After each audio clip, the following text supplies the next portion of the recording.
The sun was setting slowly behind the mountains, painting the sky with gold and red. The private airfield looked peaceful from far away, but inside the gates, tension was heavy. A massive private jet, owned by one of the richest men in the country, stood still like a sleeping giant. Its silver body glowed under the fading light, but the giant machine was silent, refusing to start. Men in uniforms moved quickly around it. Engineers, mechanics, technicians, each one carried tools, wires, and computers. Their brows were sweating. Their voices were low but urgent. Everyone knew this was not just any plane. It was the billionaire's pride. And today, it was his lifeline. The billionaire was supposed to leave hours ago. Important deals waited for him across the ocean. His schedule was tighter than a clock. But now the clock was ticking against him. The longer the jet remained still, the more his empire shook. The crowd around the airfield grew restless. Not only staff and workers, but curious onlookers too. Rumors had already spread in nearby towns. The billionaire's jet is broken. Even the best engineers can't fix it. People wanted to see the drama with their own eyes. Every now and then, a loud metallic sound came from the jet as another attempt failed. The engine coughed, roared weakly, then died again. Silence followed each failure. The silence was worse than the noise. It felt like defeat. Near the fence that separated the runway from the outside world, a thin figure stood very still. Her clothes were old, torn in some places. Her shoes were gaunt. She stood barefoot on the rough ground. Dust clung to her skin and hair. She looked tired, yet her eyes were wide open. They followed every move around the jet like she understood more than she should. She was a homeless girl. Nobody knew her name. Most people didn't even notice her existence. She was one of those faces that people pass on the street and forget the next second. But tonight, she didn't look like someone who was lost. Tonight, she looked like someone waiting for the right moment. Inside the airfield, the lead engineer rubbed his forehead. "We've tried everything," he muttered. His team exchanged nervous glances. They were the best in their field, men who could solve problems in minutes. But this jet was different. The billionaire's voice cut through the air like thunder. "Why is it still silent? Do you know how much every minute costs me?" His sharp eyes moved from one face to another. No one dared to answer. Crowds behind the fence whispered. Some pointed fingers. Others shook their heads. "If the billionaire's men can't fix it, nobody can," a man said. "This plane will never fly tonight." The homeless girl pressed her hands against the fence. Her heart was racing. She could hear the whispers, feel the doubt, sense the laughter, but her eyes never left the jet. She studied the body of the machine, the position of the engineers, the way they handled the tools. She watched closely each time they tried to start the engine. She noticed things they didn't. Her lips moved softly, almost like she was speaking to herself. "Not that wire. Not that switch. You're missing the real problem." But of course, nobody could hear her. Nobody even cared she was there. One child in the crowd noticed her. He pulled at his mother's hand. "Mama, why is that girl staring at the plane like that?" The mother hushed him. "Don't look. She's just a beggar." The girl heard those words. She felt a sting in her chest. But she did not look away. Her eyes shone brighter, almost like a secret fire burned inside. The billionaire's face grew darker. He checked his watch again. "This is unacceptable," he snapped. "Do I need to bring in engineers from another country?" The lead engineer swallowed hard. "Sir, we are doing everything possible." "Possible?" The billionaire repeated coldly. "You call this possible? A $1 billion jet lying like useless metal in front of me." Silence followed again. Even the wind seemed to stop. And then, a sound of quiet laughter came from the crowd. Not laughter of joy, but of mockery. People were starting to enjoy the billionaire's helplessness. They whispered, "So much money, but he can't even make his plane fly." The homeless girl lowered her eyes for a moment. She knew that laughter. She had heard it before directed at her, all her life. It was the sound of people who thought she was nothing. But then, slowly, she raised her head again. She looked at the jet with a strange calmness. She saw the broken giant, and in her heart she whispered, "If you allow, I can fix it." Nobody heard her, not yet. But the words were real. The engineers tried again. Another failure. Sparks flew from the side of the engine. The crowd gasped. The billionaire shouted in anger. The girl gripped the fence tighter. She couldn't stay silent forever. Something inside her wanted to speak, wanted to break through the wall of disbelief. Her eyes glowed with knowledge that nobody expected her to have. And deep inside she knew the truth. The machine was not hopeless. It was waiting for the right hands. The right hands. That might just be hers. The evening grew darker, but the suspense grew stronger. The billionaire paced the ground like a lion. The engineers whispered among themselves, running out of ideas. The crowd's whispers turned into louder gossip. And the homeless girl? She kept watching, quiet, patient, determined. Her moment was coming. The runway lights glowed brighter as darkness spread across the airfield. The massive jet stood tall but lifeless, like a sleeping beast refusing to wake up. Every second felt heavier than the last. The billionaire's shoes clicked loudly against the ground as he paced back and forth. His face was red with anger, his jaw tight. His phone buzzed every few minutes, calls from business partners, world leaders, and investors. But he ignored them all. Nothing mattered until his plane moved. "Why is this so hard?" he shouted suddenly, his voice echoing across the airfield. "You call yourselves the best engineers in the country. Prove it." The team of engineers looked down, ashamed. They had checked the system again and again. They had replaced parts, reset wires, and tested connections. Yet the engine roared weakly and died every time. Nothing worked. One of them tried to explain.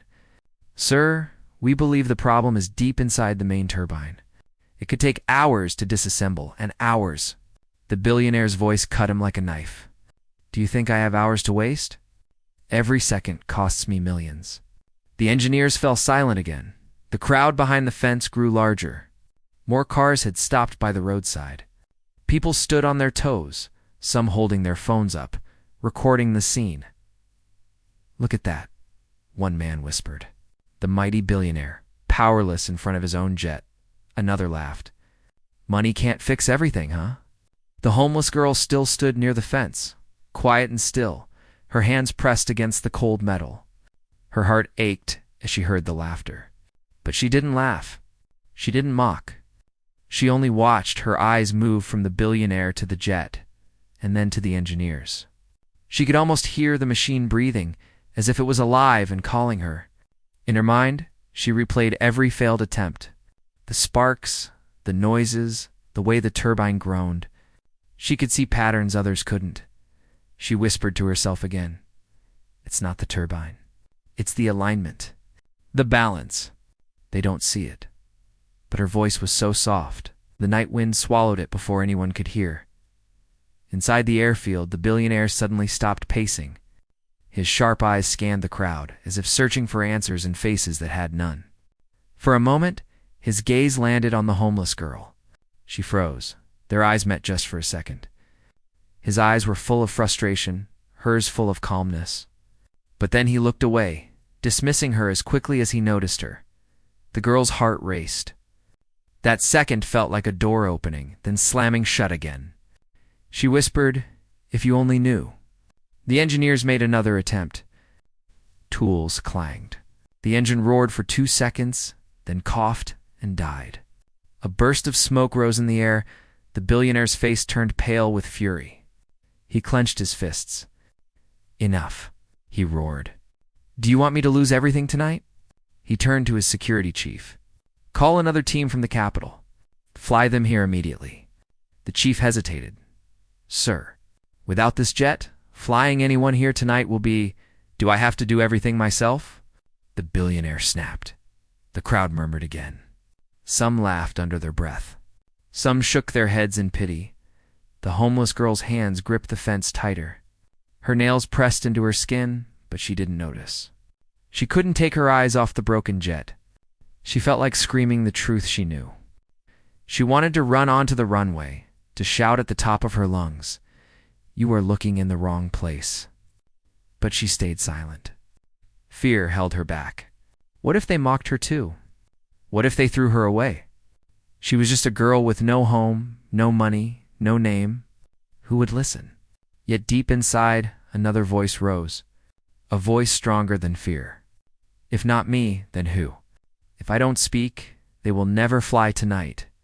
Her breathing grew heavier. She closed her eyes for a moment. Remembering her past, she remembered nights when she sat in a small workshop with her father, watching him fix machines with patience and love. She remembered the smell of oil, the sound of turning gears, the warmth of hands guiding hers. Every machine has a heart, her father had said. If you listen carefully, you'll hear it. Tears welled up in her eyes. She whispered, "Papa, I hear it now. I hear this jet's heart. It's crying for help." The wind brushed her hair as she opened her eyes again. This was not just a plane. This was a test of courage. On the runway, the billionaire shouted again. His voice shook with desperation. "I don't care what it takes. Fix it." But the engineers stood helpless. One whispered to another, "Maybe it's beyond repair." "Don't say that," the other hissed. "You'll lose your job," the billionaire overheard and exploded with rage. "Beyond repair? Nothing is beyond repair when I pay for it." The homeless girl flinched. She felt the urge rise stronger than ever. Her lips trembled. She wanted to speak, but her voice refused to come out. Then, from the crowd, someone noticed her. A tall man with a camera pointed. "Look at that girl," he said. "She hasn't moved since we got here. She's staring at the jet like she knows something." Others turned to look. Some laughed. "Maybe she thinks she can fix it," one joked. The laughter spread like fire. The girl's cheeks burned red, but her eyes stayed locked on the jet. The billionaire's ears caught the sound of laughter again. His fury deepened. He spun toward the engineers. "You've embarrassed me enough tonight," he shouted. The crowd's noise grew louder. Some laughed at the billionaire. Others laughed at the idea of the homeless girl. The air was filled with mockery and doubt. And then, the girl finally whispered louder than before, her voice shaky but real. "If you allow, I can fix it." Her words were soft, almost lost in the chaos. But a few people near her heard it. Their laughter exploded even louder. "What does she say?" One man jeered. "She thinks she can fix the billionaire's jet." Another shouted toward the runway, pointing at her. "Hey, let her try. Maybe the beggar is smarter than you all." The crowd roared with cruel laughter. The girl lowered her head, her face burning. But inside, her heart pounded with fire. She had spoken the words. She couldn't take them back. The billionaire, distracted by the noise, turned his head toward the fence again. His sharp eyes narrowed. For the second time that night, he saw her. This time, he didn't look away. The air grew still. The laughter continued, but between the billionaire and the girl, silent tension sparked. She whispered again, this time to herself, "If you allow, I can fix it." The night was far from over. The game had just begun. The airfield was alive with noise. The jet stood silent, but the people around it were not. Engineers muttered to one another, trying and failing to explain the problem. The billionaire barked orders that no one could follow. And behind the fence, the crowd grew louder, restless, hungry for drama. But in the middle of all this chaos, a single voice had dared to speak. It was not the voice of an engineer. It was not the voice of a mechanic. It was the soft, trembling voice of a homeless girl. "If you allow, I can fix it." At first, only a few had heard her, but those few repeated the words, laughing loudly. Soon, the entire crowd knew. She said she can fix it. One man shouted, "A barefoot beggar fixing a billionaire's jet?" Another mocked, "Someone give her a toolbox." The air filled with cruel laughter. Some people clapped their hands, some whistled, some even pointed their phone cameras toward her. To them, it was a joke. The girl lowered her head, but she did not move away.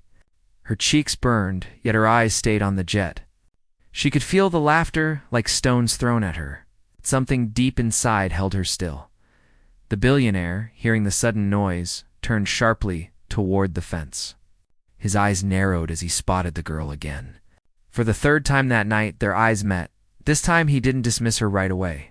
Something about the way she stood silent, firm, unshaken by the sea of mockery, made him pause. "Who is she?" he asked coldly. The chief of security stepped closer. "A beggar, sir. She's been hanging around this town for months. Nothing important." The billionaire frowned. "Then why is everyone looking at her?" The chief hesitated. She claims she can fix the jet." The billionaire's eyes flashed with anger. Ridiculous. But even as he said it, a small thought crept into his mind. Why does she look at my jet like that? Not with fear, not with curiosity, but with knowing. The laughter from the crowd grew louder. "Go on, girl! Show them how it's done." Someone yelled. A boy no older than 10 clapped his hands. "Mama, let her try. Maybe she's magic." The mother pulled him back quickly. "Don't be silly. She's just a street girl." The girl heard it all. Every word was like a knife, but she stayed where she was. She pressed her palms harder against the fence, her eyes burning with quiet fire. She whispered again, this time louder. "If you allow, I can fix it." Some people near her gasped. She wasn't joking. Her voice carried no laughter, no hesitation. It was soft, but filled with certainty. The engineers on the runway turned their heads, annoyed. "Who let her speak?" One muttered. "Ridiculous." Another scoffed. "As if a homeless girl knows more than us?" But the billionaire's ears caught every word. He walked slowly toward the edge of the runway, his expensive shoes clicking against the pavement. The crowd fell into a hush as he approached the fence. For the first time, the billionaire stood just a few meters away from the girl. The world seemed to stop. He looked at her from head to toe, barefoot, thin, clothes torn. Hair messy. She looked like someone who hadn't eaten properly in weeks. But her eyes didn't belong to the streets. They belonged to someone who saw through steel and smoke. "You," the billionaire said coldly. "Say it again?" The girl swallowed hard. Her lips trembled, but she didn't look away. "If you allow, I can fix it." Gasps echoed through the crowd. Some laughed even harder, some whispered in disbelief. The billionaire studied her face. For a moment, silence wrapped around them. Then he burst into a cold laugh. "You?" His voice dripped with sarcasm. "Do you know how much this jet costs? Do you know how many experts stand behind me right now?" The girl's voice was barely above a whisper, but it cut through the noise. "Yes, and still, it does not fly." The crowd erupted again. Some laughed until their stomachs hurt. Others shook their heads, impressed by her boldness. The billionaire's face hardened. No one had ever spoken to him like that, not his employees, not even his rivals. And yet here was a barefoot girl with nothing, daring to say what no one else dared. One of the engineers stepped forward quickly. "Sir, don't waste your time. She's just a beggar. She knows nothing about aircraft engines. Let us continue." But the billionaire raised a hand, stopping him. His eyes never left the girl's. "You claim you can fix it," he said slowly. "Prove it." The crowd went wild. Shouts filled the night. "Let her try. She's going to embarrass herself. This will be fun to watch." The girl's heart pounded. This was the moment she feared and the moment she had secretly prayed for. Her chance. But before she could answer, the chief of security stepped forward. "Sir, this is not safe. She could damage the jet further. Or worse, it could be dangerous for her." The billionaire waved him off impatiently. "This jet is already useless right now. What more damage can she do?" The crowd howled with laughter again. But this time, there was also a spark of curiosity. The girl gripped the fence tighter. Her lips parted. But no words came. Doubt crawled into her mind. What if they are right? What if I fail? But then she remembered her father's words. Every machine has a heart. Listen carefully, and you'll hear it. Her eyes softened. She whispered, "I hear it." The billionaire frowned. "What did you say?" She lifted her head. For the first time, her voice grew stronger. I said, I hear it. The heart of your jet. And I can make it beat again. The airfield went silent. The laughter died down. People stared, wide-eyed. The engineers exchanged annoyed glances. The billionaire stood frozen, torn between anger and curiosity. The girl stood tall, her thin frame trembling, but her eyes glowing with certainty. The night was no longer about a broken jet. It was about a homeless girl, and a secret only she seemed to know. And in that silence, one thought echoed in every mind. What if she's telling the truth? The night grew darker, but the airfield was burning with tension. The billionaire stood tall near the fence, his sharp eyes locked on the girl. The crowd behind her waited like hungry wolves, eager to see what would happen next. She had spoken with a fire that no one expected. She had said she could make the jet's heart beat again, and those words now echoed in the air like a challenge. The billionaire raised his hand slowly, silencing his own men. His voice was calm, but his eyes burned. You think you can fix what the best engineers cannot? The girl's voice trembled, but she didn't look away. Yes, the billionaire studied her for a long moment. The wind tugged at his coat. His thoughts raced. Is she mad? Or does she know something? Before he could speak again, the lead engineer stepped forward quickly. His face was red with anger. Sir, this is madness. She's just a beggar.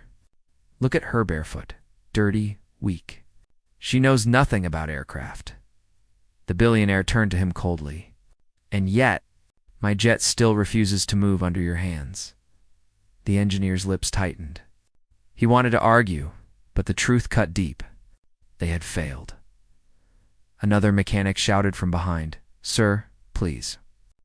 Letting her near the jet is dangerous. She could damage sensitive parts. She could make it worse. The billionaire's eyes narrowed. Worse, you mean? Worse than failure? The engineers fell silent. They couldn't answer.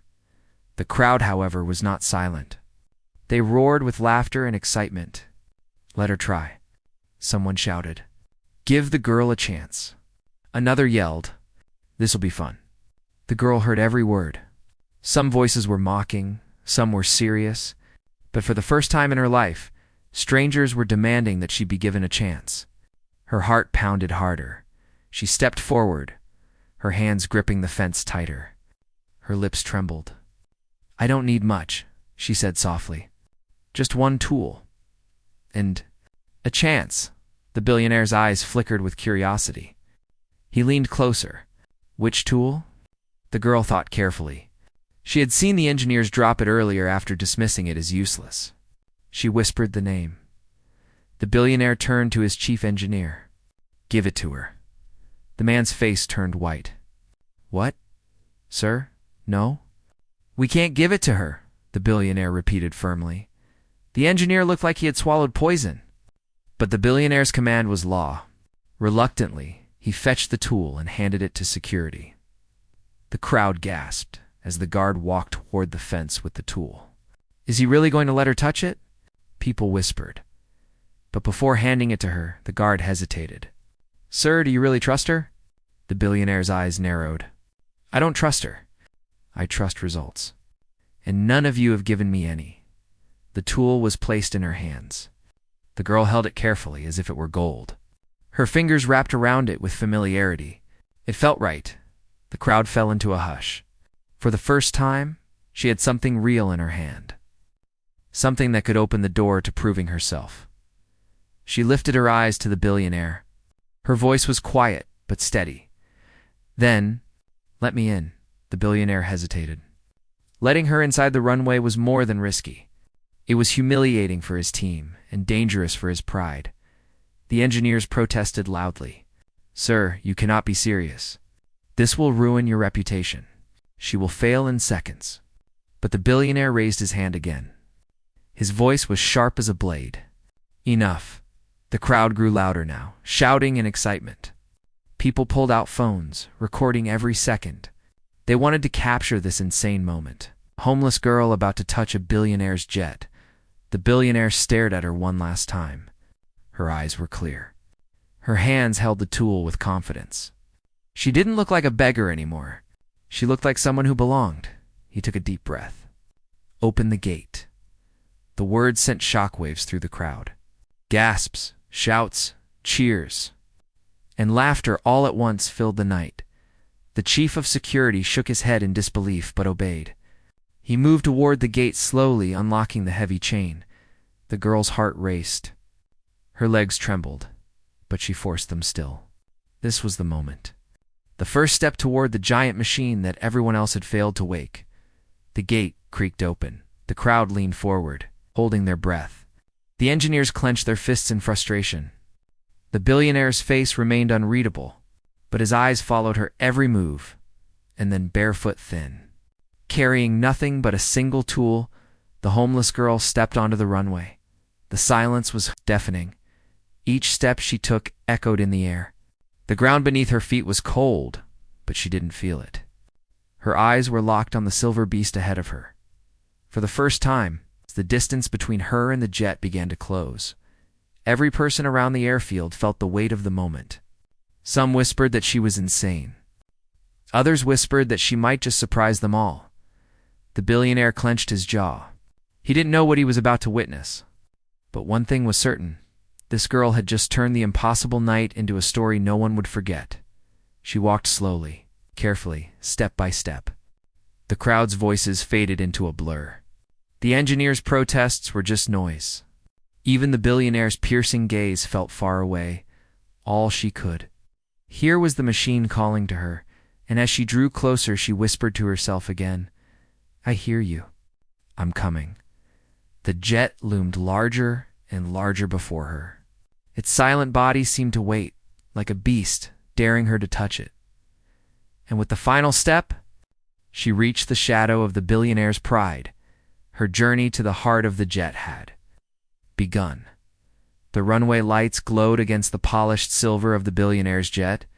Its body looked like a sleeping giant, quiet and proud.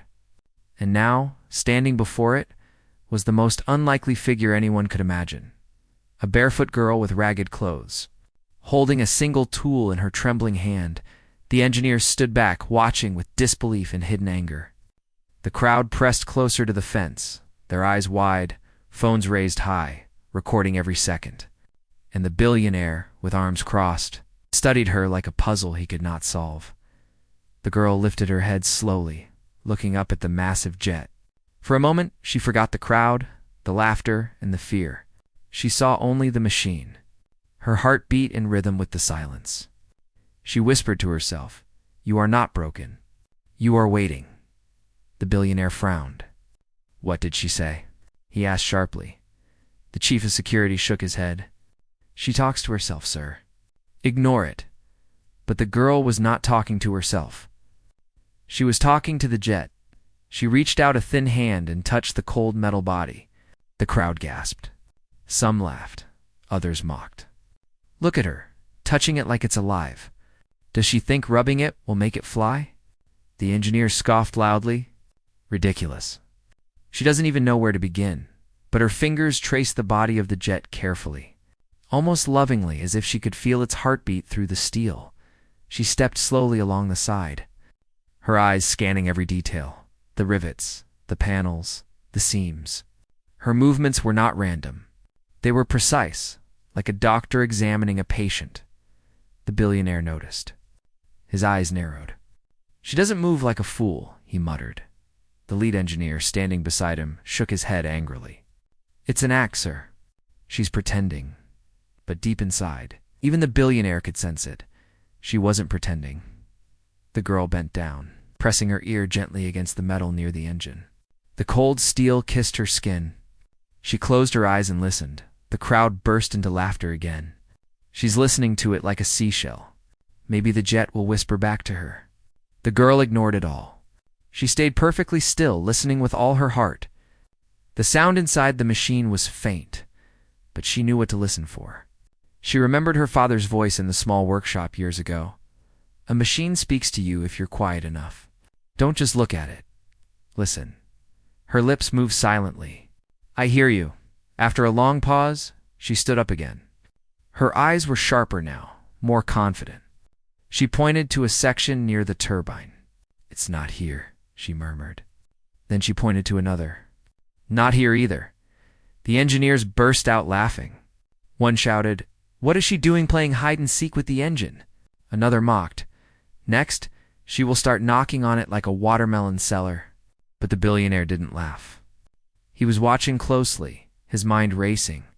Every step she took, every move of her hands, there was something deliberate, something real.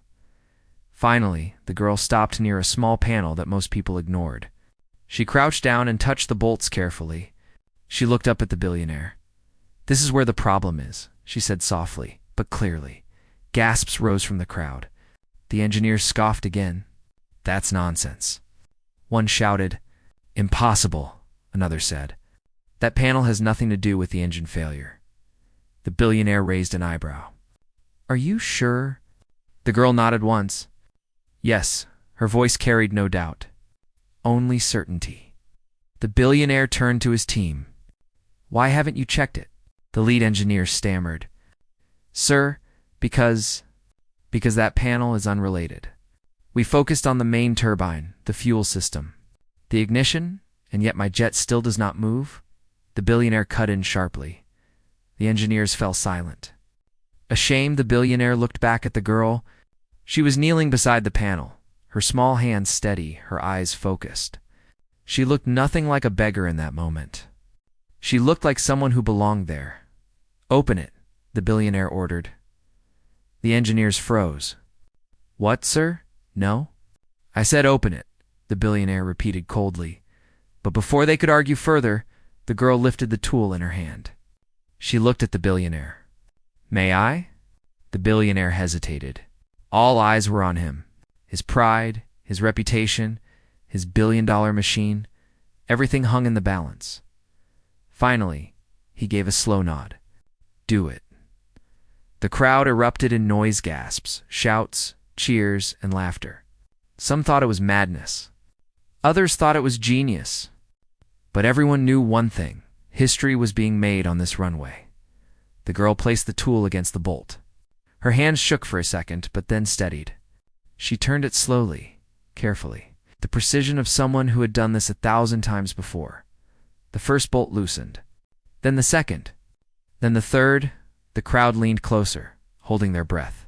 Even the billionaire, who never showed fear, clenched his fists behind his back, and when the last bolt came free, the panel shifted open with a soft metallic click. The girl peered inside, her eyes narrowing. She reached in carefully, her fingers moving with confidence. The engineers whispered angrily among themselves. "She doesn't know what she's doing. She'll break it. She'll embarrass us all." But the billionaire ignored them. His eyes stayed on the girl. She touched a wire, then pulled her hand back. She touched another, nodding slightly to herself. She whispered, "I knew it." The billionaire stepped forward. "What did you find?" The girl looked up at him, her eyes glowing with quiet certainty. "Your problem is here, not in the turbine, not in the ignition. It's in the balance. This wire is misaligned. The engine cannot breathe because of it." The crowd gasped again. Some laughed, some shook their heads. But the billionaire did not laugh. His eyes widened slightly. The lead engineer shouted, "That's absurd!" "That wire has nothing to do with the billionaire," cut him off with a sharp look. "Enough." He turned back to the girl. "Can you fix it?" The girl's grip on the tool tightened. She took a deep breath. "Yes." And with those words, the night grew silent again. Everyone, engineers, guards, crowd, and billionaire, watched as the barefoot girl prepared to do what no one else had been able to do. She leaned forward, her hands moving with precision. The tool pressed against the hidden mechanism. The jet loomed above her like a giant, watching her every move. The air was heavy. The crowd held its breath. Even the wind seemed to stop. And then she turned the tool one final time. A small spark flashed inside the panel. The girl pulled her hand back and whispered, "Now." "It's ready." The crowd gasped. The billionaire's eyes narrowed, and the silence that followed was so deep. It felt like the whole world was waiting for what would happen next. The night air was heavy with silence. The homeless girl had just pulled her hand back from the open panel, her fingers blackened by dust and oil. The spark she had coaxed out of the hidden wires still echoed in everyone's eyes. She whispered, almost like a secret meant only for the jet itself. "Now, it's ready." The words hung in the air, quiet yet powerful. Like a bell that refused to stop ringing, the engineers exchanged angry looks. One of them shook his head violently. "Nonsense. Absolute nonsense. She doesn't know what she's saying." Another hissed under his breath. "This is dangerous. She could destroy the entire system." But the girl didn't move. She stood by the open panel, calm, her small hands resting against the cold metal. She was not afraid of their anger. She was not afraid of their words. She was focused only on the giant machine in front of her. The crowd pressed closer to the fence, their faces glowing with the lights of recording phones. Some whispered in excitement, others in disbelief. "She fixed it?" "No, it's impossible. But did you see the spark?" "She just guessed. That's all." A lucky guess. The billionaire remained silent. His eyes narrowed, fixed on the girl as if trying to read the truth in her face. His arms were crossed, but his jaw was tight, showing the war between doubt and curiosity inside him. Finally, his chief engineer stepped forward, pointing a finger at the girl. "Sir, with all respect, this is madness. She has no training, no equipment, no certification. If we attempt to start the jet now, it could explode. It could catch fire. It could." The billionaire raised a hand sharply, silencing him. "Enough." The engineer froze, swallowing his protest. The billionaire's deep voice cut through the silence. "You said it is ready?" The girl looked up at him. Her eyes were steady, calm, and unshaken. "Yes. Ready to fly?" He pressed, ready to breathe again. She answered softly. A ripple ran through the crowd. Those words. They were strange, almost poetic. Not the words of a mechanic, but the words of someone who loved machines like living things. The billionaire tilted his head slightly. Something in her tone made him hesitate. He turned toward his pilot, who stood near the cockpit, waiting nervously. "Start the engine," the billionaire ordered. The pilot's eyes widened. "Sir, you want me to?" "Yes," the billionaire said firmly. The engineers shouted in protest. "Sir, no. It's too risky. This is reckless. She'll ruin everything." The billionaire turned on them with a look so sharp it silenced them all. "None of you fixed it. She says she can. I want to see." The engineers fell into stunned silence. Their pride burned, but they dared not challenge him again. The pilot climbed into the cockpit slowly, his hands shaking as he prepared for what could be either a miracle or a disaster. The homeless girl stood beside the jet, her head tilted up, eyes locked on the machine as though she was speaking to it silently. She whispered under her breath, "You can do this. Just breathe." The crowd grew restless. Phones lifted higher, capturing every detail. Children sat on their parents' shoulders. Old men leaned forward against the fence. Everyone wanted to witness history or a catastrophe. The billionaire took a step closer to the jet, his eyes never leaving the girl. He wanted to see her reaction. He wanted to know if her calm confidence was real, or just an act. The pilot's hand hovered over the ignition.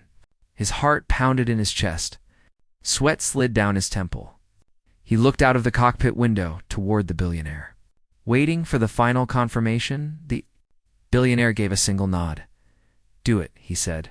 The pilot swallowed hard and turned the switch. The silence of the runway shattered. A deep rumble began inside the jet, low and uneven, like a beast trying to wake from a long sleep. The crowd gasped. The ground trembled under their feet. The homeless girl did not flinch. Her hands gripped the side of the jet as she whispered again, "That's it. Just like that. Breathe." The rumble grew louder, then coughed, then sputtered. The engine shook violently. Sparks danced. For a moment, it seemed like it would die again. The engineer shouted in triumph, "See? It's failing. It's not working." But the girl shook her head.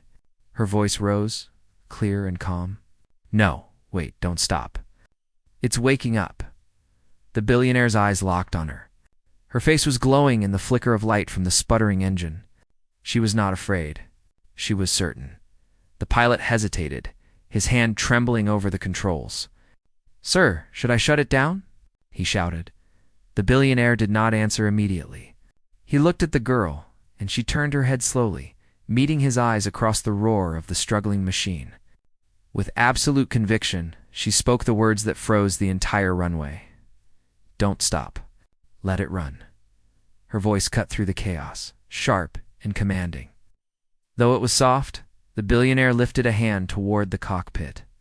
"Continue," he ordered. The engine roared again, sputtering, coughing, fighting against itself. The crowd covered their ears. Sparks flew once more.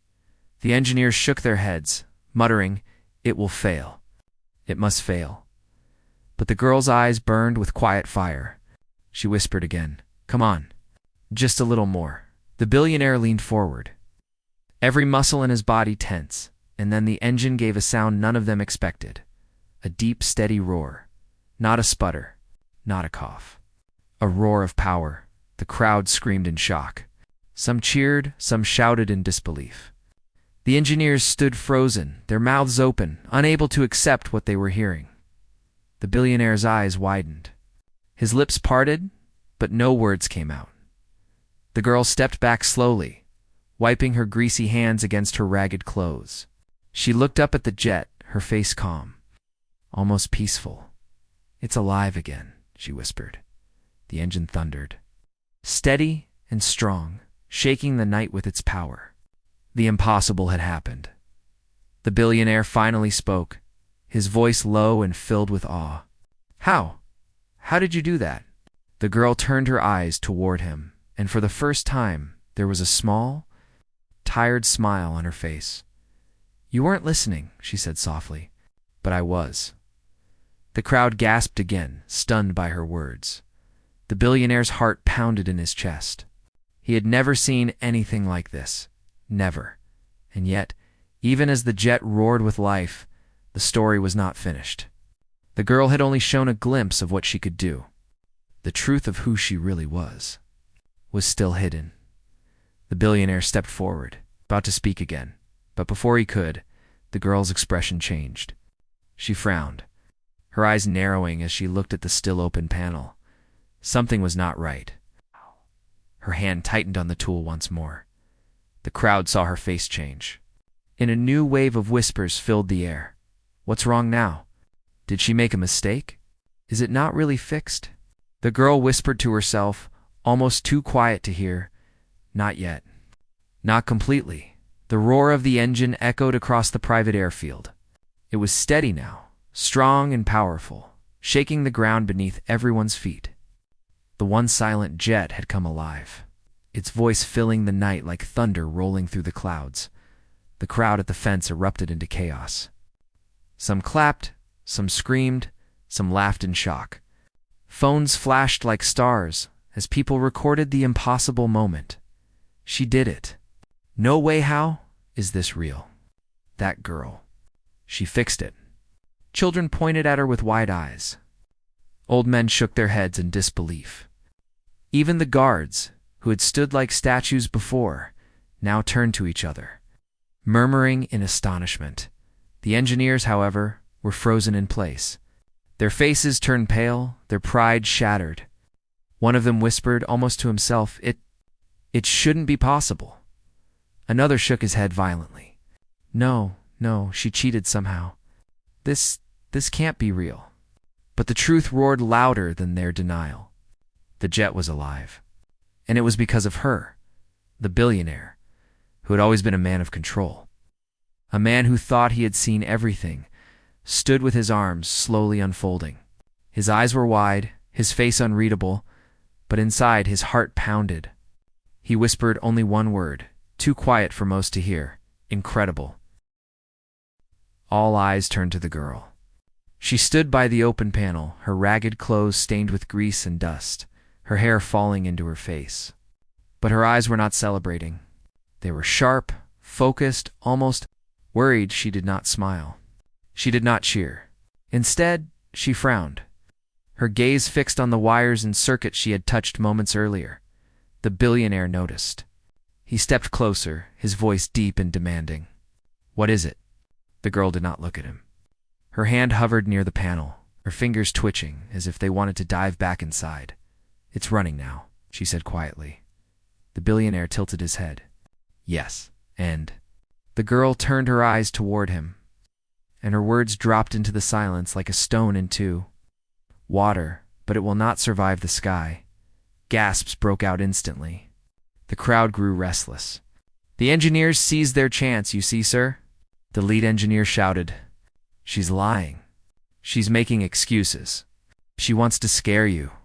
Another engineer stepped forward, his voice sharp with anger. "The engine is running perfectly. Listen to it. There is nothing wrong." But the billionaire did not listen to them. His eyes never left the girl. "What do you mean?" he asked, his voice low but heavy with authority. The girl's hand trembled slightly as she pointed toward the open panel. "The balance is fragile. I corrected one part, but the rest, it's still unstable. Right now, on the ground, it will hold. But if you take it into the air, it will collapse. And when it collapses—" She paused, her throat tightening. The billionaire's eyes narrowed. "When it collapses, what?" Her voice was barely more than a whisper. "It will fall from the sky." The crowd erupted in new panic. Some shouted, some laughed nervously, others argued loudly. "She's just trying to scare us." "No, look at her face. She's serious." "But the engine is running. How can it fall?" The billionaire lifted a hand, silencing them all. His gaze locked on the girl. "You are certain?" The girl nodded slowly. "I am certain." The engineers groaned in frustration. The lead engineer stepped forward, nearly shouting, "Sir, please. She is tricking you. Engines are complex systems, not fairy tales. There is no such thing as balance. Either it works or it doesn't. And it works. Listen to it roar." The billionaire turned to him with a sharp glare, then explained why none of you could make it roar before she touched it. The engineer froze, his face burning red. He had no answer. The billionaire turned back to the girl. Her eyes glowed in the flickering light of the engine, full of certainty and quiet fear. She wasn't boasting. She wasn't pretending. She was warning him. The billionaire's heart raced.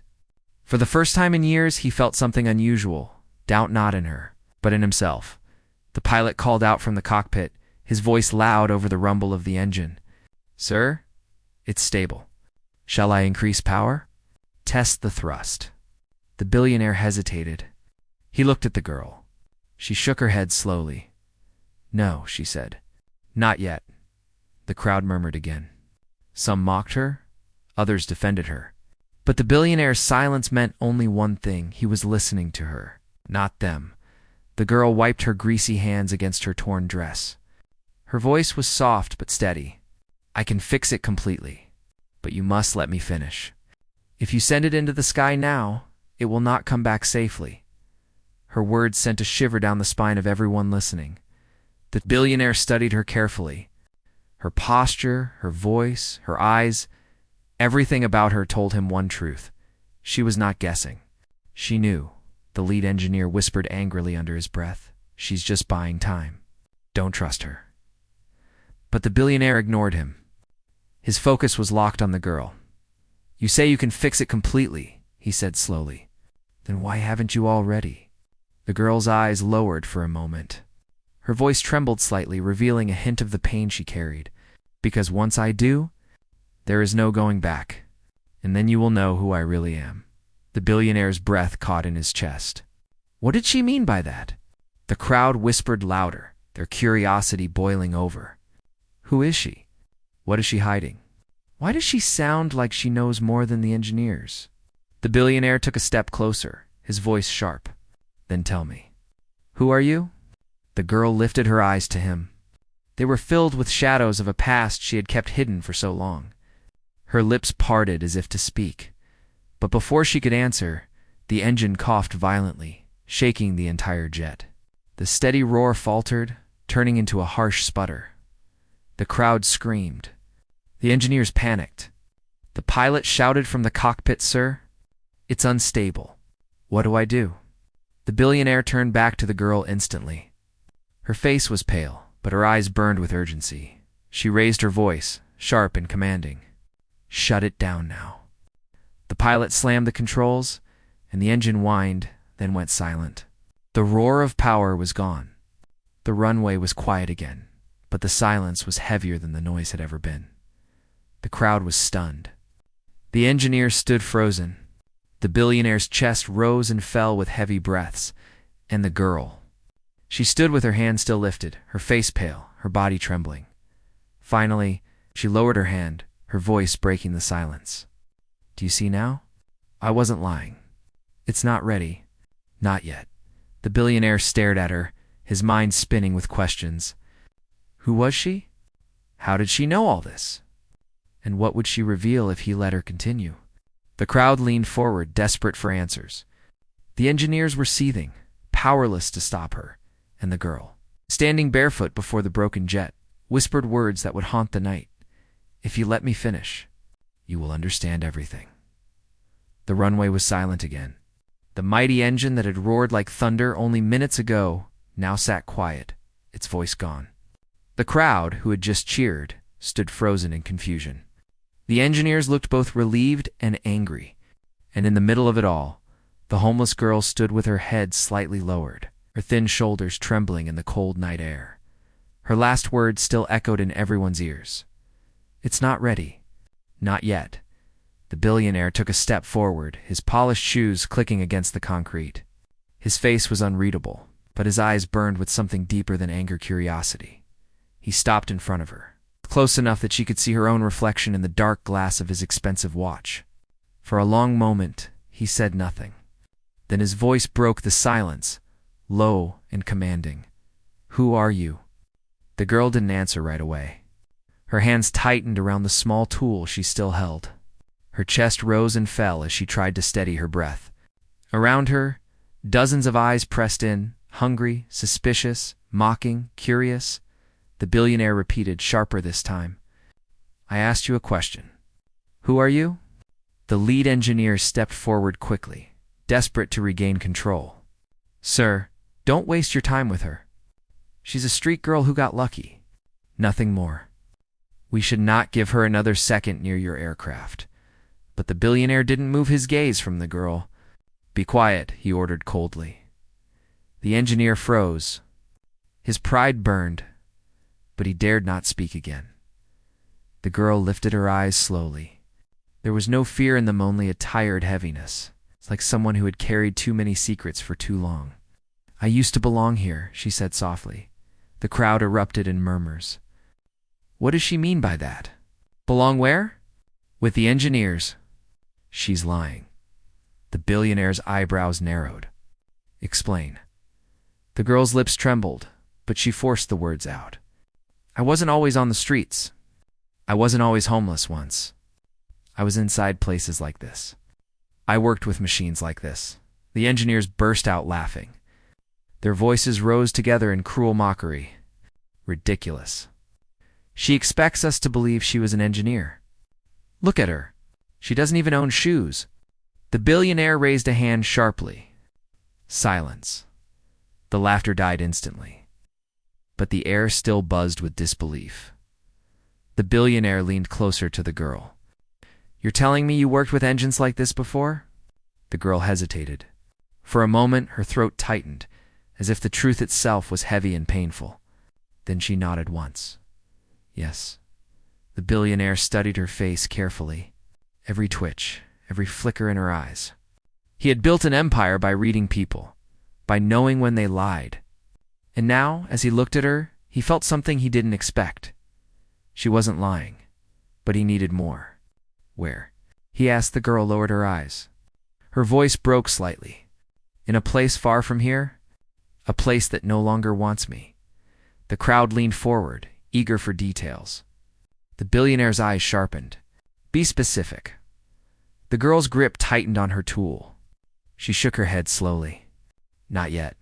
If I tell you everything now, you won't let me finish the repair. You'll send me away. And if you do that—" She looked up, her gaze locking with his. Her voice grew firm. Your jet will fly once, maybe twice, and then it will fall from the sky. The billionaire's chest tightened. Her words carried weight, not as a threat, but as a promise. The engineer scoffed loudly again. Sir, don't listen to her. She's manipulating you. She is playing with your fears. That jet is fine now. The billionaire turned on them with ice in his voice. If it were fine, you would have fixed it. But you didn't. She did. The engineers fell into humiliated silence. The billionaire looked back at the girl. You want me to trust you? Trust you with my jet, my crew, my life. And yet you refuse to tell me who you really are. The girl's eyes softened. For the first time, her voice carried pain. Because once I tell you, everything changes. You will not look at me the same way. No one will. The billionaire studied her in silence. Around them, the crowd buzzed with whispers. What is she hiding? Maybe she's the daughter of an engineer. Or maybe she's just lying, making up a story. The girl took a deep breath. She stepped closer to the jet, resting her small hand against its body again. Her voice grew steadier, calmer, as if the machine itself gave her strength.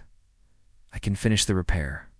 I can make this jet not only run, but fly safely across the world. But I need time. And I need you to believe me. Her words rolled through the airfield like a slow wave. The billionaire's jaw tightened. He was not a man who trusted easily. In his world, trust was a currency rarer than gold. And yet something about Hertha's certainty in her voice. The way her hands moved on the machine made him want to believe. He exhaled slowly. If I let you continue, you will tell me the truth when you're done. The girl hesitated, then nodded. Yes, when it's safe, I'll tell you everything. The billionaire's eyes narrowed. He weighed her words carefully. Then, at last, he spoke. Very well. Finish it. Gasps rose from the crowd. The engineers nearly shouted in protest, Sir. No, you cannot allow this. She will ruin everything. But the billionaire raised a hand again, silencing them all. His voice was final. She will finish it. The girl closed her eyes for a brief moment, relief washing over her. Then she turned back to the panel, her hands steady now. She picked up the tool again, her movements precise. Confident. The crowd pressed even closer, their whispers turning into excitement. She's really going to do it. What if she succeeds again? What if she fails? The billionaire stepped back slightly, his eyes never leaving her. He had never gambled like this before on a stranger, on a beggar, on someone the world had already thrown away. But something inside him whispered that this gamble would change everything. The girl crouched by the panel, her thin fingers moving carefully through the wires and circuits. She whispered to herself, her words too soft for most to hear. Not yet. But soon. Just a little more. The billionaire leaned forward, catching the words. His chest tightened again. She was speaking not like a mechanic, but like a creator. Someone who understood the soul of the machine. And then suddenly her hand froze, her eyes widened as she saw something hidden deep inside the system. Something the others had missed. The tool slipped slightly from her fingers. She whispered, almost in fear. No. It can't be. The crowd gasped. The engineers leaned forward, desperate to see. The billionaire's voice cut through the air, sharp and urgent. What is it? The girl's hand trembled over the hidden piece inside. Her voice shook. This is not just damage. Someone tampered with it. The airfield fell into stunned silence. The billionaire's face hardened instantly. His mind raced. Tampered. Deliberate. Sabotage. The girl lifted her head, her eyes burning with a new intensity. She looked straight at him and whispered, Someone wanted this jet to fail. The words hit the airfield like a stone, dropped into still water. Someone wanted this jet to fail. The silence that followed was heavy, crushing. For a moment, it felt as if even the night itself had stopped breathing. The crowd of workers and onlookers stared at the homeless girl, their eyes wide, their whispers locked in their throats. The billionaire's face hardened like iron, his jaw tightened, and a sharp gleam lit his eyes. Slowly, he stepped forward, his voice low but sharp enough to cut through the silence. "Explain yourself." The girl's thin fingers hovered above the hidden wires deep. Inside the panel, her voice was steady now, though her eyes still burned with disbelief. "This damage," she began, "it's not natural. It's not from wear or accident. Look here," she pointed with the small tool, her hand precise. The wires were cut and then sealed to look normal. The circuit was set to fail the moment the engine was pushed to full power. Gasps rippled through the crowd. The engineers' faces turned pale. One of them barked out angrily, desperate to cover the fear in his voice. "Nonsense. That's impossible. You don't know what you're talking about." But the girl didn't flinch. Her eyes locked onto the billionaire. It was sabotage. Someone wanted your jet to crash. The billionaire's breath grew slow, deep. His empire had enemies. Many of them. But here on his private airfield? That thought chilled him. He turned suddenly, his voice like thunder. "Is this true?" He demanded of his team of engineers. They shifted uneasily, exchanging nervous glances. None of them dared to speak. Finally, the lead engineer stepped forward, forcing a fake laugh. "Sir, she's trying to confuse you. She doesn't understand these systems like we do. This is just normal damage machines fail, that's all." The girl's voice cut through his words, firm and calm. "Machines fail in many ways, but they do not cut their own wires." The crowd gasped again, whispers bursting to life. She's right. Could it really be sabotage? But who would dare do such a thing? The billionaire's piercing eyes locked onto the lead engineer. The man shifted under the weight of that stare, his mouth suddenly dry. The girl continued, her voice gaining strength. "If you had truly inspected this engine, you would have seen it. But you didn't. Or," she paused, her gaze sharp as a blade, "you saw it and chose to stay silent." The lead engineer's face flushed red with anger. "How dare you? You think you can accuse us?" But there was fear in his eyes. The billionaire stepped closer, his voice low and dangerous. "She may be right. And if she is?" He leaned in, his words like fire. "Then one of you has betrayed me." The crowd stirred uneasily. The engineers exchanged looks of panic. The girl bowed her head slightly, her voice softer now. "I don't know yet who it was, but if you let me continue, I can prove it. I can show you where the hand left its mark. Machines never lie." Her words hung in the air. The billionaire studied her, his mind racing. She had already done the impossible, fixing what his best engineers could not. And now she was pointing toward something darker, something more dangerous than broken metal. Finally, he spoke. "Show me." The girl nodded once. She bent back over the panel, her thin fingers moving with delicate precision. She traced the wires, the circuits, the hidden pathways. Her eyes were sharp, scanning every detail as if she could read the language of the machine. The crowd leaned forward, holding their breath. Even the engineers, despite their pride and fear, couldn't look away. Minutes passed, the only sound, the quiet click of her tool and the faint hum of the cooling metal. Then she stopped again. There, her finger pressed against another hidden spot deep within the system. The wire had been scorched, but beneath the blackened edge. The cut was clean, too clean for accident. "This was no mistake," she whispered. "This was done with purpose, with skill." The billionaire's face grew darker. His fists tightened at his sides. One of the engineers stammered, his voice shaking. But, sir, if she is right, then it means someone with access to the jet someone trusted did this." The billionaire turned sharply toward him.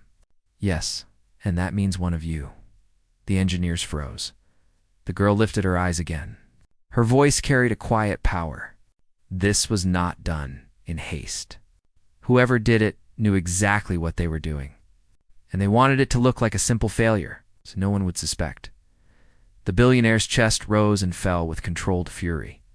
His eyes scanned his team one by one. Some looked down in shame. Others looked away in fear. The girl spoke again, softer now, almost like a warning. I can find the rest. If you give me time, I will show you everything. But I must work without interference. If they know I am searching, they may try to stop me. The crowd whispered nervously, "Stop her." But who would dare? This is getting dangerous. Maybe she should just walk away. The billionaire raised his hand, silencing them all. His voice was final, sharp as steel. You will continue. No one touches her. No one interferes. The girl bowed her head in thanks. Then she turned back to the jet, her hands moving again. Quicker now, more certain. Every wire she touched, every circuit she examined, her face grew more serious, and then suddenly, she froze again. Her breath caught in her throat. Her hand trembled slightly. The billionaire stepped forward at once. What is it? The girl's eyes widened. She whispered, almost to herself, This is worse than I thought. The crowd tensed. The billionaire's voice deepened. Tell me. Her eyes lifted slowly, locking onto his. Her voice was quiet, but it carried a weight that sent chills down every spine around her. This was not done by chance. This was planned, and not by one person alone. The crowd gasped. The billionaire's eyes narrowed dangerously. You're saying there's more than one? The girl nodded slowly. Yes, I can see the patterns. Different hands left different marks. Whoever wants this jet destroyed, it is not just an enemy. It is a group, and they are close. The airfield exploded in whispers, fear spreading like wildfire. The billionaire's voice cut through it all, sharp and deadly calm. Finish it. Find them. Whatever it takes. The girl lowered her gaze back to the machine. Her voice was barely above a whisper, but it carried with it a promise of both danger and truth. I will, and when I do, you will see that the enemy is not far. The enemy is already inside. The crowd shivered at her words. The billionaire's eyes burned like fire. His fists clenched at his sides, and in the silence that followed, the girl bent once more to the machine, her hands steady, her heart heavy. She knew that every turn of the tool, every wire she touched, was leading her closer to the truth, closer to the shadow hiding in plain sight. The homeless girl worked in silence. Her thin frame bent over the massive jet like a shadow. The billionaire stood nearby, his arms crossed tightly, his eyes burning with suspicion. Around them, the engineers shifted uneasily, their pride crushed, their fear growing. The night was heavy. Even the crowd that had gathered around the airfield barely whispered now, as though afraid to disturb the strange spell around the girl and the machine. Her tool clicked softly against metal. Her fingers traced the lines of the wires, as though reading a secret message written inside. Every movement was careful, every breath controlled. The billionaire's voice finally broke the silence. You said there is more than one? More than one who wants this jet to fall. Prove it. The girl nodded slowly. She did not look up. Her voice was calm, steady. I will. Machines never hide the truth from those who listen. And this one. She touched the jet gently, almost tenderly. Is crying for someone to hear it?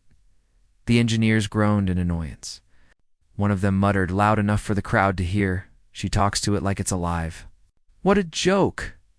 But when the billionaire turned his sharp eyes toward him, the man went silent at once. Minutes passed. The girl's thin hands slipped deep inside the hidden panel again. Then suddenly she froze. Her body stiffened. Her breath caught. Slowly, carefully, she drew her hand out. Between her fingers, she held a small shard of metal, barely the size of a fingernail. The crowd leaned forward. The billionaire stepped closer, his voice low. What is that? The girl turned it in the dim light. The shard gleamed faintly, with tiny grooves carved into its surface. This, she whispered, is not part of your jet. It does not belong here. Gasps spread through the airfield. One of the engineers barked nervously. It's just scrap, left over from work. It means nothing. The girl's eyes snapped to him, cold and sharp. No, this was placed here on purpose. Look closely. She held it higher so the light caught the grooves. These marks. They are from a tool. But not just any tool. A very rare one used only by a handful of specialists. Each tool leaves a signature, like handwriting. This one, she turned the shard slowly, belongs to someone here. The air seemed to shiver with tension. The crowd gasped again, louder this time. The billionaire's voice dropped into deadly calm. Are you saying one of my men left this behind? The girl nodded once. Yes. The engineers began shouting at once, voices overlapping, desperate and loud. She's lying. She's making this up. Anyone could have dropped it. The billionaire raised his hand sharply. Silence fell again, though the fear in the engineer's eyes remained. He stepped closer to the girl. Can you tell whose it is? The girl studied the shard for a long moment. Her eyes were narrowed, her lips pressed tightly together. Then she looked back at the panel, searching again. Her tool tapped gently against the wires, against the bolts, against the circuits. Finally, she pulled back, holding another piece, this time a screw, worn down unnaturally fast. She held it up beside the shard. This too, she said softly, was not damaged by accident. It was forced. Twisted with strength, but not with care. Whoever did this left their touch here, and I can match it. The billionaire leaned closer. His breath was steady, but his fists were clenched. Match it to who? The girl lifted her eyes slowly. They swept over the gathered engineers, each one standing stiff, nervous, some trying to look angry, others trying to look calm. Her gaze lingered on one man in particular. He was sweating, though the night was cool. His jaw clenched whenever her eyes passed near him. The girl spoke carefully, her voice carrying through the airfield. This tool mark, it belongs to someone who has handled this engine many times. Not a stranger, not an outsider. Someone trusted. The crowd erupted again, whispering furiously. Someone trusted? Does she mean one of his own men? Who could betray a billionaire like him? The billionaire's face grew darker with every passing second. His empire was built on loyalty and precision. To think that betrayal had grown inside his own airfield was poison in his veins. He turned sharply toward his engineers. Which of you has access to tools like this? For a moment, no one answered. Then, reluctantly, one engineer stepped forward. His voice was small. We all do, sir. But only the senior team. Only a few of us keep this specific type in our kits. The billionaire's voice was ice. Then one of you is the traitor. The engineer stiffened. Some turning pale, others glaring at the girl with hatred. The girl's eyes remained steady. She held up the shard again, the grooves shining faintly.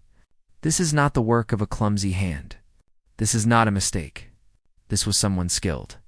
Someone who wanted this jet to look ready, but secretly set it to fail. Her eyes narrowed as she looked back at the panel. And there will be more signs. This is just the first clue. The billionaire exhaled slowly, his rage burning silently beneath the surface. His voice came out low, dangerous. Find them. Expose them. No matter who they are.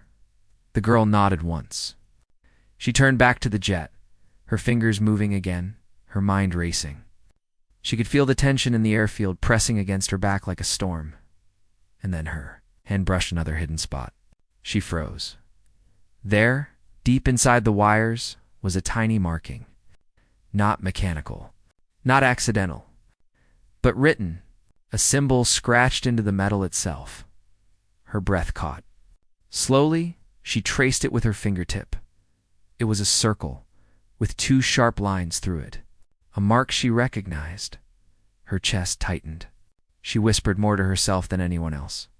No, not them. The billionaire heard it. He stepped closer at once. What did you find? The girl's voice was low, trembling now with something heavier than fear.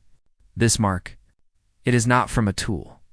It is a sign used by a group one once knew. The crowd stirred in confusion. The engineer stiffened again. The billionaire's eyes narrowed dangerously. A group. The girl lifted her head slowly, her voice carrying the weight of a past she had tried to bury. Yes, a group that destroys machines for power. A group that erases lives like mine. They are here. The airfield exploded with whispers and fear. The billionaire's eyes widened, then darkened with fury. He stepped forward, his voice like a blade. "You know this group?" The girl's lips trembled. She lowered her gaze. "Yes, too well." The billionaire's voice sharpened. "Then tell me who they are." The girl looked up, her eyes blazing now with both fear and fire. Her voice came out strong, steady. "I cannot name them yet. But I can tell you this." She pointed toward the engineers, her finger steady as a spear. "The one who marked this jet is standing among us. Right here. Right now." The crowd gasped, some stepping back in shock. The billionaire's gaze swept over his men, his eyes narrowing to slits. The engineers froze under his stare, their faces pale, their hands twitching nervously. The air around them grew heavy, like thunder before a storm. And in that tense silence, the girl's voice rang out, calm but cutting. "I will find them, tonight." The billionaire's voice cracked through the air like thunder. "Step forward. All of you." The engineers hesitated, their feet heavy on the concrete. One by one, they moved into a line before the jet. The shadows of the floodlights stretching their nervous figures long across the runway. The crowd held its breath. Everyone knew what was happening. A hunt not for a broken part, but for a traitor. The billionaire's eyes were sharp, unblinking. He stood tall, his face like carved stone. The homeless girl stood a little to the side, her small hands still holding the strange shard of metal and the screw she had uncovered. Her eyes were quieter, softer, but no less piercing as she watched the men line up. The billionaire spoke again, his voice low but heavy with command. "One of you tampered with my jet. One of you set a trap to destroy it. And you thought no one would see? But she," he pointed at the girl without taking his eyes off the line, "has seen what you tried to hide, and I will know who it is before this night ends." The engineers exchanged uneasy glances.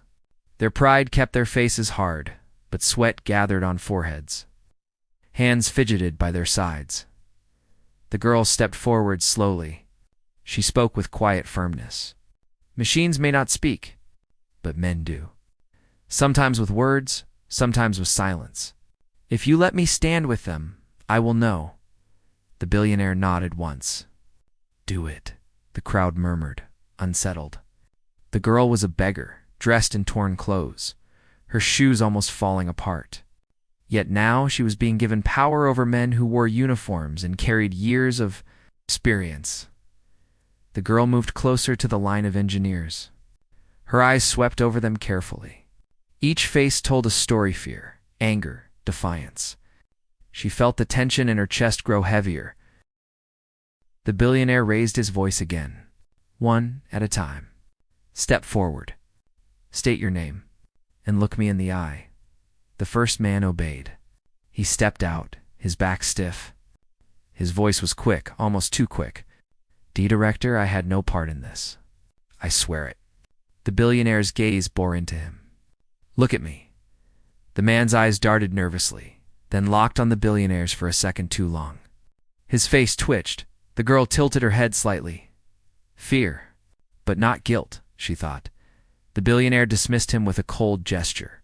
"Step back." The second came forward, taller, broader. His jaw was set like stone. "Sir, I have been in your service for 20 years. I would never betray you." The billionaire studied him. The girl's eyes followed every twitch of his mouth, every flicker in his gaze. This one was steady to steady. His control was strong, but she felt something beneath it, something hidden. Her eyes narrowed. The billionaire said nothing. He only signaled him back. The third, fourth, and fifth men came forward. Their voices cracked, some too fast, some too slow. The girl listened, not to their words, but to the rhythm of their breath, the way their eyes moved when silence pressed on them. And then the sixth stepped out. He was younger, his uniform not as worn as the others. His face was pale, sweat shining on his forehead. He clenched and unclenched his fists as though holding something back. "Speak," the billionaire ordered. The man swallowed hard. His voice came out in a rush. I I don't know anything about this, sir. I would never. I don't. His words tangled. His eyes darted once toward the girl too fast, too sharp, her heart skipped. That glance was not ordinary. It was a spark of recognition. The billionaire narrowed his eyes. Look at me. The young man froze, then slowly lifted his gaze. His eyes met the billionaire's, but only for a second before dropping again. The girl's hand tightened around the shard in her palm. It's him, or someone close to him. But before she could speak, the young man stepped back quickly into the line, his jaw tight, his fists trembling. The crowd whispered loudly now, unable to hold back.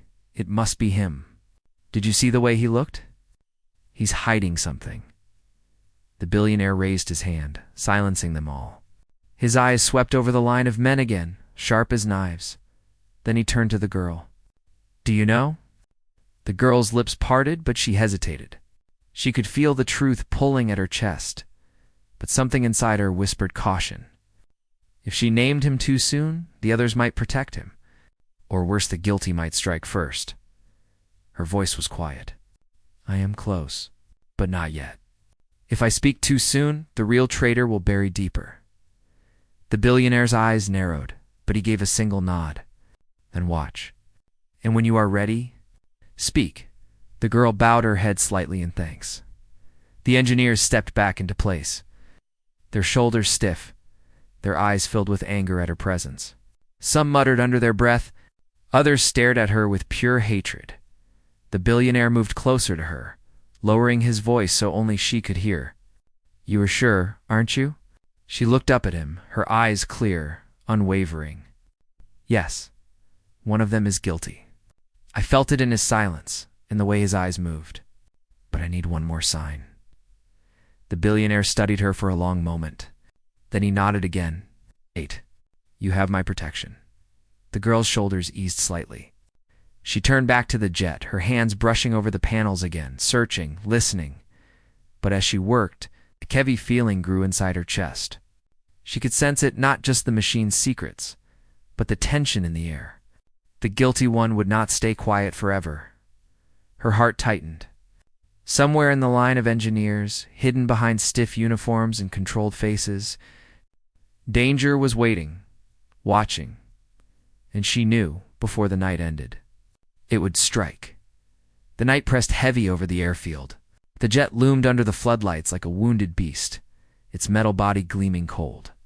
The billionaire stood tall before it, his men watching closely, their breaths tight in the silence. The homeless girl worked near the open panel of the engine, her small hands moving gently, carefully. She touched wires, listened to their faint hums, and felt the vibration of metal.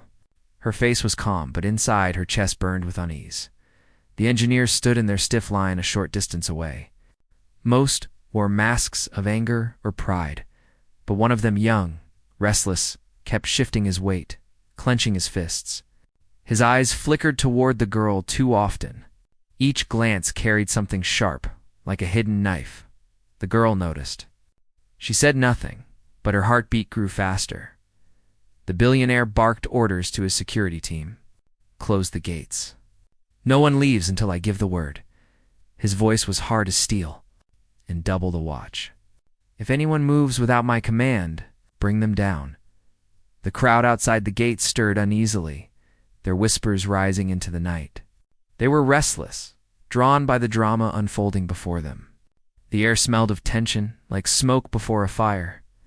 The girl leaned closer to the wires inside the engine, listening. A faint tremor ran through the system, like a pulse hiding beneath the silence. She could feel it. The sabotage was real dangerous. Whoever had done this hadn't only tried to break the machine. They had meant to destroy it, to cause an explosion that would kill everyone aboard. Her hand tightened on the shard of twisted metal she had found earlier. She knew it was more than just broken steel. It was evidence, and someone wanted it gone. Behind her, soft footsteps approached. She turned her head slightly.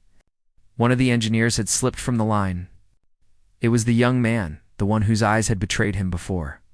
His face was calm, but too calm, his smile thin and strained. You shouldn't be so close to that, he said quietly, his voice like silk hiding a blade. Engines are dangerous. One wrong move, and it could hurt you. The girl straightened slowly. Her dark eyes met his. Engines don't hurt people. People hurt people. The man's jaw tightened. His smile wavered for a second. The billionaire's voice cut across the air. Back in line, the man flinched, then forced another smile. He raised his hands as though harmless. Of course, sir. Just watching. But his eyes, before he turned, lingered on the girl with a cold promise. The girl felt her stomach knot. She bent back to the engine, but her thoughts raced. He knows I saw him.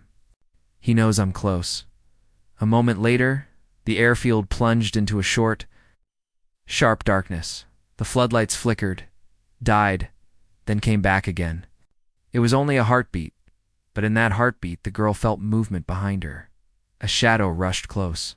A hand darted toward her pocket where the shard of metal rested. She gasped, twisting away. The hand missed, brushing against her torn coat.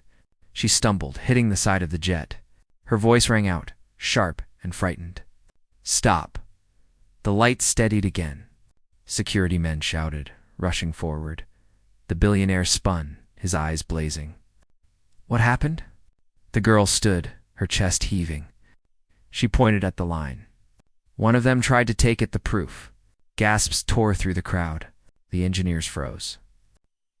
The young man's face was pale, but his eyes burned with fury. I did nothing. He shouted. His voice shook, louder than before, desperate. She's lying.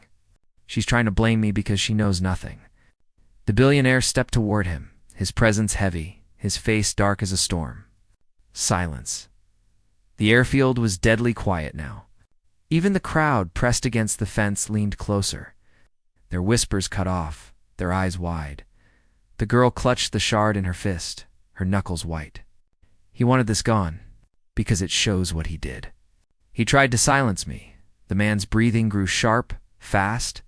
His eyes flicked around, searching for escape, for allies. But the billionaire didn't move his gaze. His voice was low, dangerous. If you touch her again, you won't leave this place. For the first time, the young man's mask cracked. His face twisted, his teeth clenched. Hatred flickered in his eyes, raw and burning. The girl felt the weight of it pierce her chest. She knew this wasn't over. He was desperate now, and desperate men were dangerous. The billionaire turned to his guards. Watch him. Every breath. If he moves wrong, bring him to the ground. The guards closed in, surrounding the engineers like wolves. The girl pressed her back against the jet, her heart pounding. She had escaped this time. But she could feel that the saboteur wouldn't stop. The game had changed. It was no longer. It's about a broken engine. It was about survival. The floodlights burned bright again. But the shadows in the airfield felt heavier than ever. The billionaire's jet stood still, silent and broken. But inside its body, a secret still waited to be told. The homeless girl pressed her hand against the metal, feeling the hum deep inside the machine. Her eyes narrowed. Something was wrong, something more than just loose screws and bent parts. She crouched, sliding her thin fingers over a cluster of wires. The insulation looked new, too new. Her brow furrowed. She tugged lightly. One wire came free in her hand with almost no resistance. Her breath caught. This isn't where... This was done on purpose. She looked closer.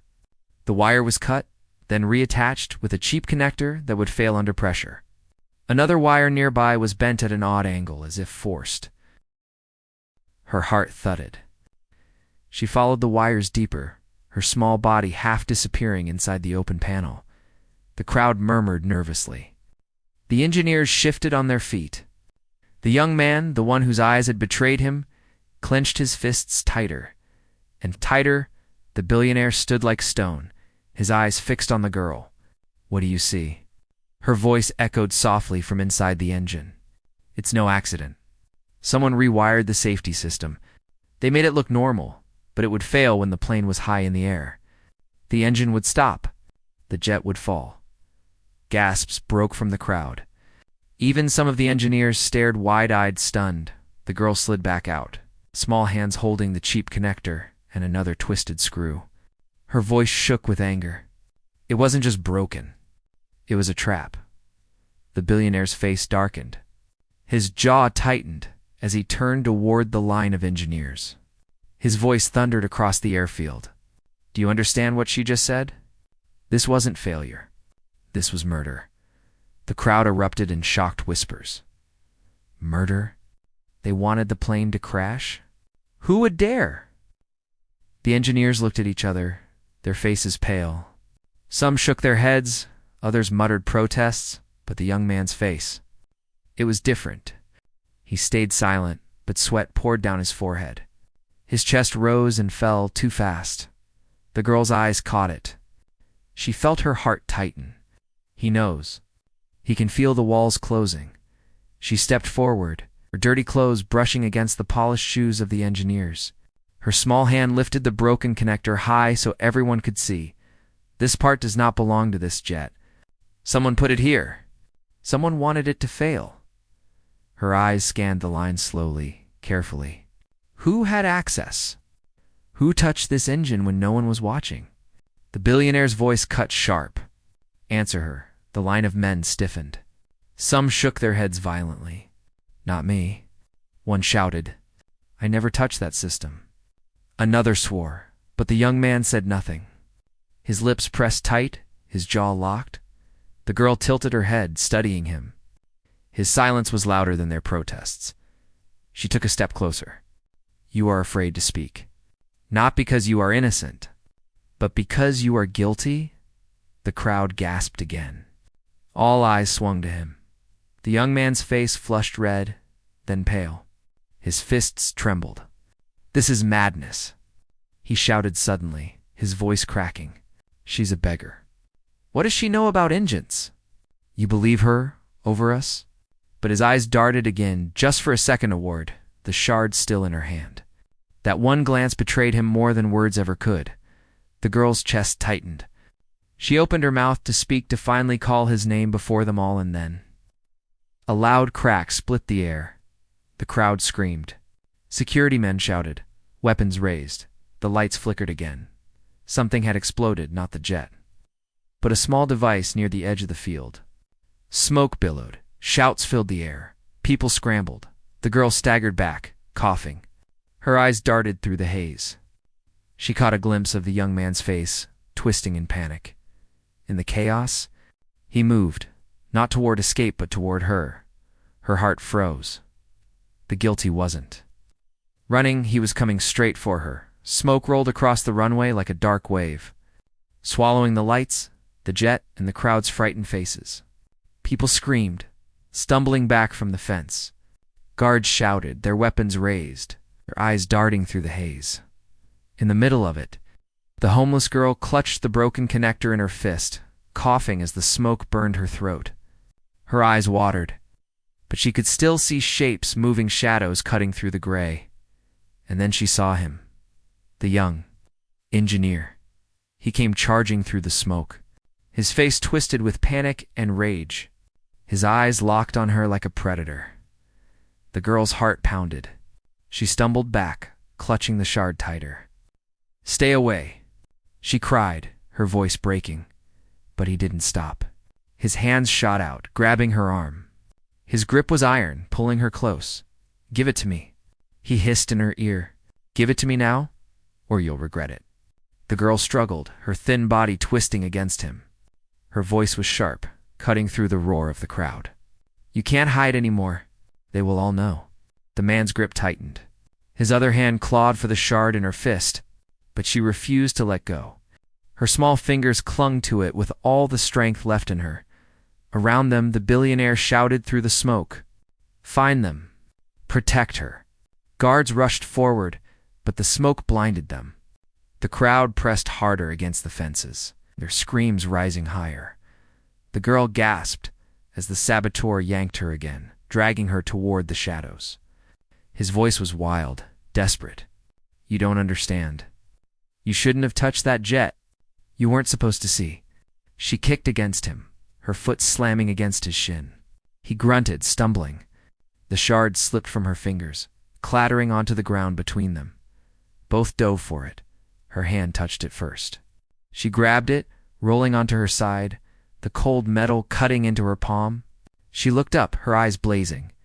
"You tried to kill them," she said, her voice trembling but strong. "But you won't kill me." The saboteur froze, just for a second. His chest heaved, his eyes flicking around wildly. The smoke was thinning now. Through it he could see the billionaire's guards closing in. The billionaire himself stepped forward, his towering frame cutting through the gray like a storm.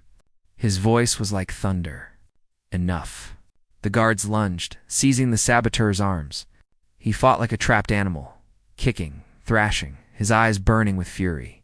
But they forced him down, pinning him against the cold concrete. The girl stumbled to her feet, clutching the shard against her chest, her breath ragged. The billionaire moved to her side, his hand heavy and steady on her shoulder. "You're safe," he said, his voice low but fierce. His eyes, however, stayed locked on the man struggling against the guards.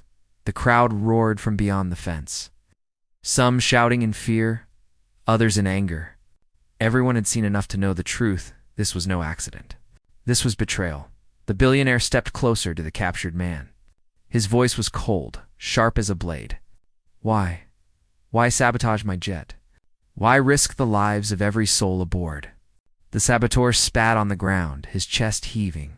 His face was pale with defeat, but his eyes burned with something darker. He leaned forward against the grip of the guards. His voice came out low, almost a whisper, but heavy enough to chill the air. "You think this was about you?" he said, his lips curling into a bitter smile. "You don't even know who your enemies are." The billionaire froze. The girl's heart skipped. The saboteur's smile widened, broken and cruel. "This jet was never meant to fly. And you," he turned his eyes on the billionaire, hatred dripping from every word. "You were never meant to live." The crowd gasped. The girl's chest tightened like a drum. The billionaire's face darkened, but his voice was steady, dangerous. "Who sent you?" The saboteur laughed a hollow, bitter sound. "You'll never stop them. Not you. Not her. No one." The guards forced him to the ground fully, chains snapping around his wrists. But his words hung in the air like poison, sinking deep into every listener's mind. The girl clutched the shard tighter. She could feel that the truth was bigger than one man. The enemy was still out there, and this was only the beginning. The airfield was still thick with smoke, though the worst of it had begun to clear. Floodlights flickered back to life, cutting through the gray. The billionaire's jet stood like a wounded giant, its open panel revealing the scars of sabotage. On the ground, chained and pinned by guards, the saboteur writhed like a cornered wolf. His breaths came harsh and ragged, his face slick with sweat, yet his eyes still burned with a cruel fire. The billionaire stood above him, his frame casting a long shadow. His voice was low, but sharp enough to cut stone. "You will tell me who sent you." Now, the crowd pressed against the fence, restless. Their whispers rolled like waves. Who was behind this? Was it a rival? Why attack him here? The girl stood beside the jet, clutching the broken connector and the shard in her hands. Her heart still beat fast, but her gaze was steady. She looked not only at the man on the ground, but at the way he held himself, his trembling fists, his tight jaw, the flicker of fear in his eyes. When the billionaire leaned closer, the saboteur spat on the concrete, his voice a bitter growl. "Do you think I fear you? You're nothing but a rich man with too many enemies." The billionaire's face darkened. His words came out like thunder. "Who are they?" For a moment, silence hung heavy. The saboteur's eyes shifted, not at the billionaire, but at the girl. His lips twisted. You were never part of this. A street rat with grease on her hands. You shouldn't have been here. You ruined everything." The girl met his gaze, her small frame straight, her voice calm. "Machines don't lie, and neither do guilty men." The crowd stirred at her words. Some even nodded. The girl, barefoot and hungry? looked stronger than the chained saboteur at that moment. The billionaire's voice cracked again. "Speak. Who sent you?" The man laughed suddenly, the sound sharp and broken. "You want names? You can't even see the truth in front of you. Do you think this was just me? A lone hand cutting wires?" His smile twisted, his teeth clenched. "There are more. There will always be more." The girl's stomach turned cold. She felt at the weight of his words. This wasn't just one man's betrayal. It was a plan. A network, she whispered almost to herself. An organization? The billionaire turned sharply toward her. "What did you say?" Her eyes lifted, clear and firm. "He's not alone. He's afraid, not of you, but of the people he serves. If he talks, they will kill him." The saboteur's smile faltered, just for a second. The billionaire caught it. His voice thundered. "Who are they?" The saboteur's lips trembled, his voice lower now. "You think your enemies wear suits? Sit in offices? Fly in jets like you? No. They hide deeper. They own the hands that fix your planes, the men who serve your food, the ones you never notice. And when they decide, it ends." The crowd gasped. Fear rippled through them like wind over water. The billionaire leaned closer, his fists clenched. "Give me a name." The saboteur's face twisted in pain and fear. His lips parted. He whispered, just loud enough for the girl to hear, "Black Falcon." The girl froze. The words hit her like ice. She didn't know the meaning, but she could feel the weight in them. They weren't just words. They were a name, a shadow, a power. The billionaire straightened, his eyes narrowing. The name meant something to him. He didn't show it, but the tightness in his jaw revealed it. The girl's chest tightened. She could sense that this wasn't just about an engine. This was about war. The saboteur suddenly laughed again, wild and broken. His voice rose above the crowd. "You can chain me, but you can't stop them. Black Falcon doesn't forgive." And soon his words cut off as a sharp cough racked his chest. The girl's eyes widened. His face was twisting, his body jerking. The billionaire shouted, "What's happening?" The guards held him, but he convulsed violently, his face turning pale, lips blue. His eyes rolled, but for a second they locked on the girl. His last words came out in a harsh whisper. "They're already here." And then, with a shudder, he went still. The crowd screamed, the girl's hands shook. She stared at the man's lifeless body, fear crashing over her. He hadn't just died, he had been silenced. The billionaire's face turned dark as stone. His voice roared over the airfield. "Find who did this. Search every corner. Now." Guards rushed in every direction, weapons raised. The crowd was in chaos. The girl clutched the shard and connector tighter. Her heart pounded. The saboteur was gone, but his words remained. Black Falcon. Her breath trembled. Whoever they were watching. And she knew before the night ended, she would see them. The airfield was no longer silent. Chaos rippled through every corner, guards shouting, the crowd screaming, searchlights sweeping across the night sky. The saboteur's lifeless body lay on the cold concrete, his last words echoing in every ear. "They're already here." The billionaire stood like stone, his fists tight, his jaw hard.